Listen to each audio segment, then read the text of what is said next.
বাস চলা ফেরা উঠা বসাতে কাফের মুশরিকদের মতো হতে হতো ধীরে ধীরে একটা সুন্দর ছেলে, একটা সুন্দর জওয়ান মুসলমানের একটা তাগড়া ছেলে চোখের সামনে কি হয়ে দেখতেছে, নষ্ট হয়ে এই সমাজ তাকায় তাকায় দেখতেছে। বুঝছেন চাষা ব্যাপারটা চিন্তা করে দেখেন তো চাষা, বিষয়টা কি ভাইয়া? একটা ছেলে বলো বাপ, কেউ তোমারে ডাকে না, কেউ তোমারে ফেরায় না, কেউ তোমার এই অব্যাহত গুনাহ অশ্লীলতা বেহায়াপনা থেকে কেউ টানিয়ে ধরতেছে না, ফেরাইতে চাচ্ছে না।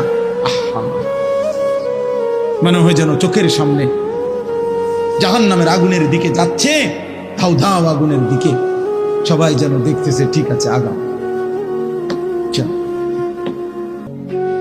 আল্লাহ তাআলা বলেন আল্লাহ বড়ই ক্ষমতাবান, প্রতিশোধ গ্রহণকারী।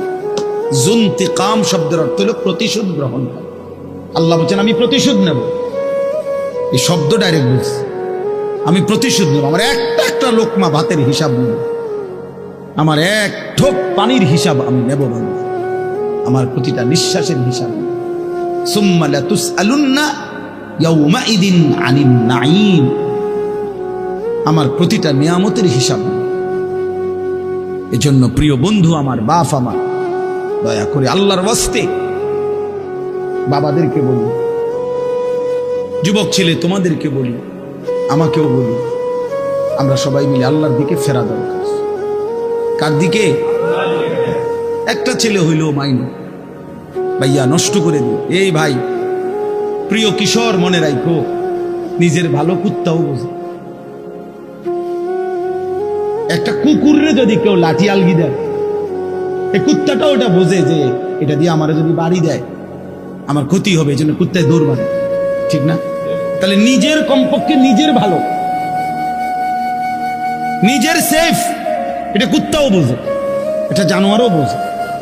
তো তুমি বোঝো না ভাইয়া, তুমি এদুরও বোঝো না তোমার এই রাত দিন নারী দেখা, ছবি দেখা, উলঙ্গ দৃশ্য দেখা তোমার এই জাহান্নামের আগুনে পোড়াবে, এদুরও বুঝলা না? তোমার এই লাগাতার নামাজ না পড়া এই জীবন যে তোমার শেষ পর্যন্ত জাহান্নামে নিবে, এদুরও বুঝলা না? হায় হায় হায় হায়, নিজের ভালোটাই তো কমপক্ষে বুঝলা না। কেমনে বললে বুঝবা? আমি তো আমার সবটুকু চেষ্টা করি, আমার জিন্দিগির ফিকির এটা মিশন। কিশোর যুবক ছেলে বদলাবে, ওরা দিনদার হবে, ওরা সেজদা দিবে আল্লাহকে। এক যুবক যখন সেজদা দেয় তো আল্লাহ তাআলার আরশ নড়ে।